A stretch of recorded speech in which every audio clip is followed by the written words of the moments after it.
Sankara became a renunciate at the mere age of 8.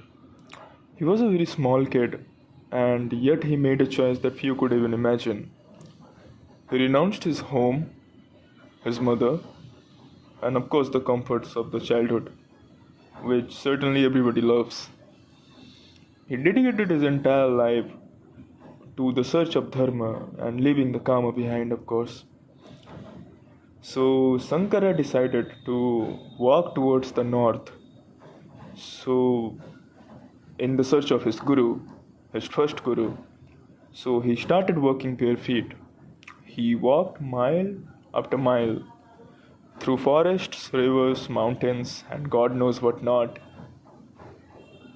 Maybe he was guided only by the fire of the devotion. Otherwise, nothing can explain the sheer devotion he had within his heart.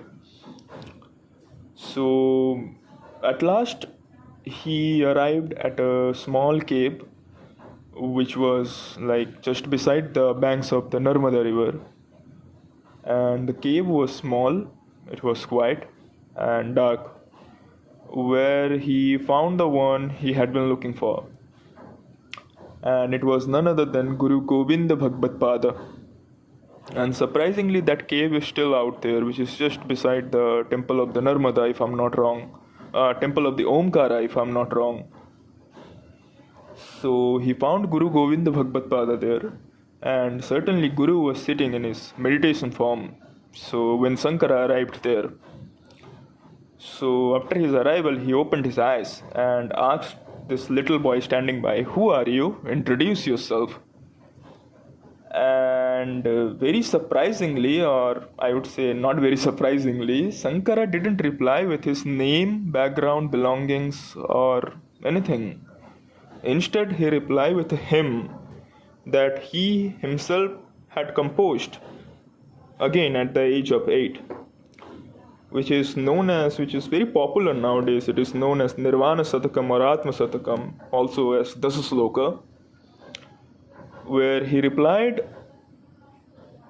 Mano buddhyahankar chitta ninaha na che satre jive na che grani netre na che vaima bhumir na tejo na vayu chidananda rupa sivoham sivoham.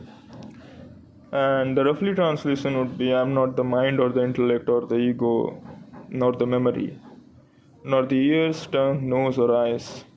I'm not even the 5 elements, which is of course the space, earth, fire, air, water. But I'm pure consciousness of the blissful internal, which is Sivoham Sivoham. Guru Govinda Bhagavatpāda smiled at Sankara Bhagavatpāda. For in that boy, he saw not just a seeker, but he realized that this boy will start the lineage, the new lineage of the Shankaracharyas. Which was of course like Ādi Śaṅkara was the founder of the Shankaracharya lineage, the Shankaracharya Sampradaya. So thus began the journey of Ādi Śaṅkara, a journey that would awaken the spiritual heart of Bharatvarsha for centuries to come. Namo Shankaracharya Namaha.